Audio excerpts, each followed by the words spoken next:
नमस्कार, Haryana at 9 PM news channel में आप सभी का स्वागत है। आइए आपको कराते हैं खबरों से अपडेट। स्वर्ग धाम को आकर्षक रूप देने में जुटी समिति, मंत्रोच्चारण के लिए लगाया speaker.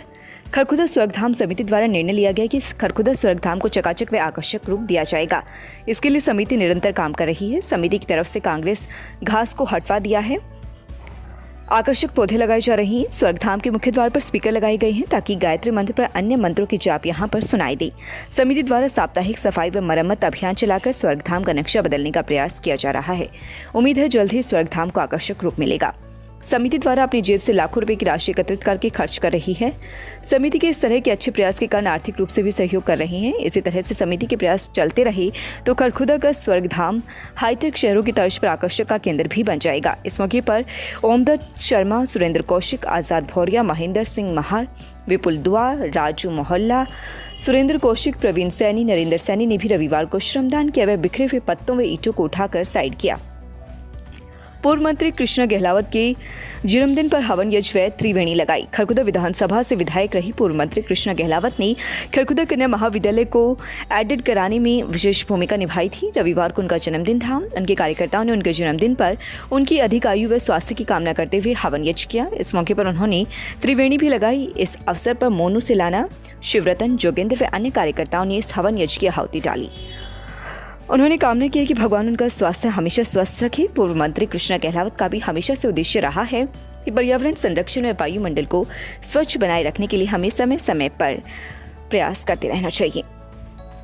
Kharkhoda Pratap colony Bhajanlal park में मासिक हवन का आयोजन किया गया, जिसमें प्रताप कॉलोनी के लोगों ने हिस्सा लिया। यज्ञ के बाद छोटे बच्चों द्वारा गायत्री मंत्र सुनाया गया। इसके उपरांत सोमवीर आर्य ने यज्ञ के महत्व को बताते हुए कहा कि यज्ञ के द्वारा वर्षा योग्य संतान व असाध्य रोगों का भी उपचार किया जाता रहा है। यज्ञ के द्वारा वातावरण को शुद्ध किया जाता है। मर्यादा पुरुषोत्तम श्री रामचंद्र व योगीराज श्री कृष्ण जी हर रोज यज्ञ करते थे। उन्हीं से प्रेरित होकर हमें अपने घरों में वे सामूहिक रूप से यज्ञ का आयोजन करना चाहिए। खरखुदा के जटोला गांव में केमिकल फैक्ट्री द्वारा मत्स्य पालन वाले पशुओं के तालाब में केमिकल छोड़ तालाब को जहरीला करने का मामला प्रकाश में आया है। इस पशु के तालाब को रामपुर गाँव के एक युवक ने मछली पालन के लिए ठेके पर लिया हुआ है, जिसमें वह मछलियों का पालन करता है। उसकी आजीविका का यही साधन है। ठेकेदार का आरोप है कि तालाब में केमिकल छोड़े जाने के कारण तालाब का पानी जहरीला हो गया और मछलियां मरने लगी। तालाब का पानी इतना अधिक केमिकल युक्त हो गया है कि मछलियां तो मर ही रही हैं, साथ ही पशु भी बीमार होने की आशंका है, क्योंकि यह तालाब पशुओं के पीने के पानी में भी प्रयोग होता है। ग्रामीणों को जैसे इस बात का पता चला तो ग्रामीणों ने मामले की शिकायत खरखुदा बीडीपीओ दीपिका शर्मा को भी दी।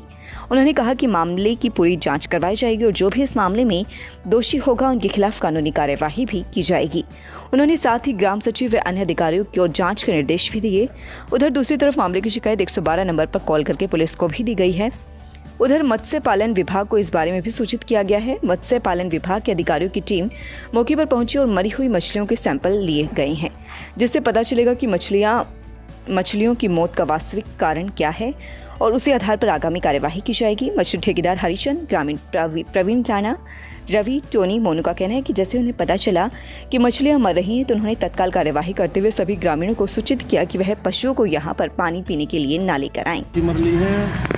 सविता पेड़ फैक्ट्री वाले ने इसमें गंदा पानी घटा दिया है और पशुओं का इलाज नहीं रहा, सारी मच्छी मरने लग रही है। मैं इस पर जटोले गांव का तालाब ये पट्टे पे ले रहा हूँ और इसमें सारा केमिकल और लाल पानी हो रहा है, सारा गंदा पानी कर दिया और कई टैंकर रखाए हैं। रात में 11 बजे के करीब 11-12 बजे के करीब टैंकर रखाए हैं इसने और बहुत नुकसान कर दिया। गरीब आदमियों में मैं ले काम कर रहा था और बच्चा गिर रखा था, 3-4 लाख रुपए का नुकसान करा दिया और नहीं पशुओं का रह गया पानी पीने का और नहीं मछली पालने का पानी रह गया। इसमें सारा ही ये मच्छी तड़पने लग रही है। जो बीज गिर रखा था मैंने, जो मच्छी थी सारी मरने लग रही है। और देखो जी, कोई राह घाट नहीं निकल रहा। वीडियो को एप्लीकेशन दिया था, मैं थाने में एप्लीकेशन दिया था। इस पर देखो तो कार्रवाई करी जा। एक बार आने कर मौका देखा का केमिकल कैसे पानी के ऊपर तैर रहा है। जो सारा केमिकल तैरने लग रहा है, सारा लाल पानी हो रहा है दोस्तों पूरे तालाब में ही पानी लाल हो गया है। इतना केमिकल तैर रखा, आज 4 रोज हो गया, 4 रोज हो गए इसने। ये देखो जी मछली कैसे पानी के ऊपर तैर रही है ऑक्सीजन की कमी में। ये सारी मच्छी मरने लग रही है ऑक्सीजन, सारा ही लाल पानी हो गया इसका, इतना छोड़ दिया इसमें बहुत ही ज़्यादा। गांव-गांव पहुंच ग्रामीणों का धन्यवाद कर रही पंचायत। राशि मिलते ही महिलाओं में बांटी जाएगी। जरोटी गांव बगैर किसानों के विरोध के हुई सीएम मनोहर लाल की जनसभा को सफल बनाने वाले सभी गांवों में जाकर पंचायत चेयरमैन राजवीर दहिया के नेतृत्व में ग्रामीणों का धन्यवाद कर रही है। साथ ही आश्वासन दे रही कि सीएम उनकी फसल खराब का उचित मुआवजा देंगे। किसानों को अधिक मुआवजा मिले, इस बात को ध्यान में रखते हुए स्पेशल कैबिनेट मीटिंग में फैसला होना है। इस मौके पर भदाना गाँव के उन सभी 200 ग्रामीणों का विशेष रूप से धन्यवाद किया जिन्होंने रैली में वॉलंटियर की भूमिका निभाई। इस तरह से झरोट, झरोटी व आनंदपुर गांव के साथ साथ विभिन्न ओलावृष्टि वाले सभी गांवों में अपना विशेष योगदान दिया था। चेयरमैन राजवीर झरोट का कहना है कि ग्रामीण चाहते हैं कि किसान की बर्बाद हुई फसल का अधिक से अधिक मुआवजा दिया जाए। झरोटी गांव के हर घर की महिलाओं को मिलेंगे रुपए। सीएम मनोहर लाल ने झरोटी गांव के हर घर में रहने वाली महिलाओं को सीएम मनोहर लाल द्वारा उपहार के रूप में जो 50,000 रुपए की राशि दी है उसमें से रुपए वितरित किए जाएंगे। जैसे ही सीएम की घोषणाएं वाली राशि गांव में पहुंचेगी वैसे ही मौजूद व्यक्ति इस बात का फैसला लेंगे कि कितने रुपए प्रति घर या प्रति महिला दिए जाएं। महिलाओं को दी जाने वाले पैसे बन रही चर्चा का विषय। इतिहास में ऐसा पहली बार हुआ है कि जब किसी सीएम ने सीधा कैश डायरेक्ट देने की घोषणा की है, वो भी भाई दूज के त्योहार पर। सीएम मनोहर लाल द्वारा गांव की हर महिला के लिए रुपए देना चर्चा का विषय बन रहा है। सीएम मनोहर लाल के इस कदम से महिलाएं खुद को आनंदित महसूस कर रही हैं। सीएम मनोहर लाल जब मंच पर महिलाओं के 50% आरक्षण की बात कह रहे थे तो स्पेशल महिलाओं को कुछ क्षण के लिए संबोधित करते हुए कहने लगे कि बहनों की बराबरी का हक मिले, ये बात कर रहा हूँ। भाई कल सीएम साहब के प्रोग्राम में जो हमारी दुख की घड़ी में वहाँ पहुँचे, मेरा गांव बताना तन मन धन से कल वहाँ पहुँचा। इसके लिए मैं अपने सभी ग्रामवासियों को, बताना वासियों को इस बात की बधाई देने के लिए यहाँ गांव में पहुँचा हूँ और सब भाइयों का मैं तहे दिल से धन्यवाद करता हूँ।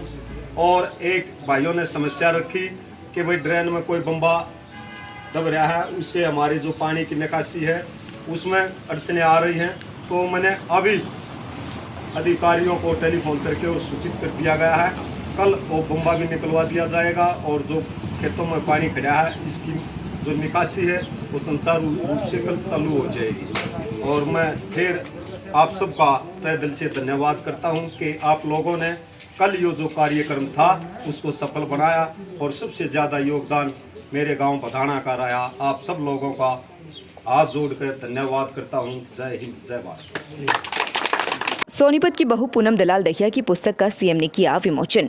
प्रतियोगी परीक्षाओं की तैयारी के लिए दलाल द्वारा लिखित पुस्तक उपयोगी। सोनीपत जिला के गांव हलालपुर की बहू एवं रेवाड़ी में बतौर एएसपी पद पर कार्यरत पूनम दलाल दहिया द्वारा संघ लोक सेवा आयोग की परीक्षाओं सहित अन्य प्रतियोगी परीक्षाओं में सफलता के मूल मंत्र देने के उद्देश्य से लिखित पुस्तक modern India for civil service examination का विमोचन मुख्यमंत्री श्री मनोहर लाल द्वारा चंडीगढ़ में किया गया। मुख्यमंत्री ने पूनम दलाल की इस दूसरी पुस्तक के लेखन पर उनकी लेखन शैली सहित प्रतियोगी परीक्षाओं के लिए दी गई ज्ञानवर्धक जानकारी की सराहना की। गौरतलब है कि एएसपी पूनम दलाल दहिया मुख्य रूप से झज्जर जिला के गांव की छारा की निवासी हैं और सोनीपत जिला के गांव हलालपुर में रतन सिंह ठोलेदार परिवार की बहू हैं। रणवीर सिंह दहिया की पुत्रवधू व असीम दहिया की धर्मपत्नी पूनम दलाल दहिया ने पूरे क्षेत्र में गांव को अपनी लेखन शैली से गौरवान्वित किया है। वे रेवाड़ी में बतौर एएसपी के पद पर सेवाएं दे रही हैं। एएसपी पूनम दलाल दहिया द्वारा लिखित पुस्तक के विमोचन उपरांत हलालपुर गांव के बुजुर्गों ने बधाई दी और जिला सोनीपत का मान बढ़ाने के लिए पूनम दलाल दहिया की कार्यशैली को सराहाया गया। पुस्तक के माध्यम से युवा शक्ति को पूनम ने दिखाई नहीं रहा। एएसपी पूनम दलाल ने बताया कि संघ लोक सेवा आयोग द्वारा ली जाने वाली परीक्षाओं में युवाओं का मार्ग प्रशस्त करने में उनकी पुस्तक काफ़ी हद तक उपयोगी है और वे युवा शक्ति को अपने अनुभवों के माध्यम से सकारात्मक दृष्टिकोण बनाए रखने के लिए भी पुस्तक से प्रेरित कर रही हैं।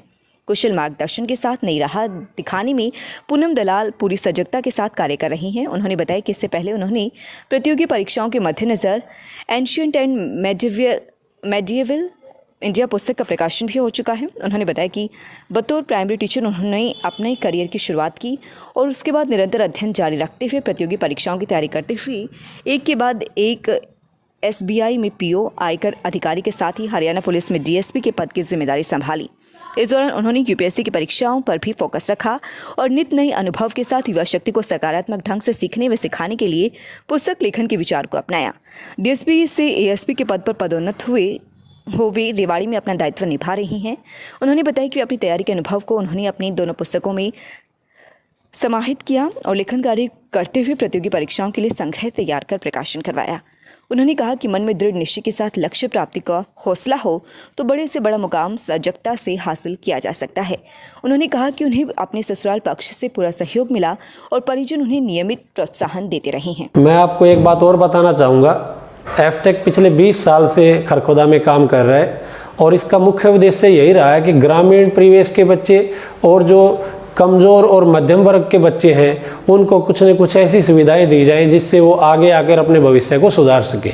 और ऐसे ये सारे मेरे कार्यकाल में गाँव ने मेरा जो सहयोग किया या पंचायत का सहयोग किया या गाँव ने अपनी सुविधा देखी, इस खुशी में मैं गाँव को हाथ जोड़कर धन्यवाद करता हूँ और बड़ी आगे के लिए आशा रखता हूँ। Cardiology department, angiography, angioplasty, pacemaker, ballooning, implant of CRT D device, TMT, echocardiography, echo screening, tapping, USG।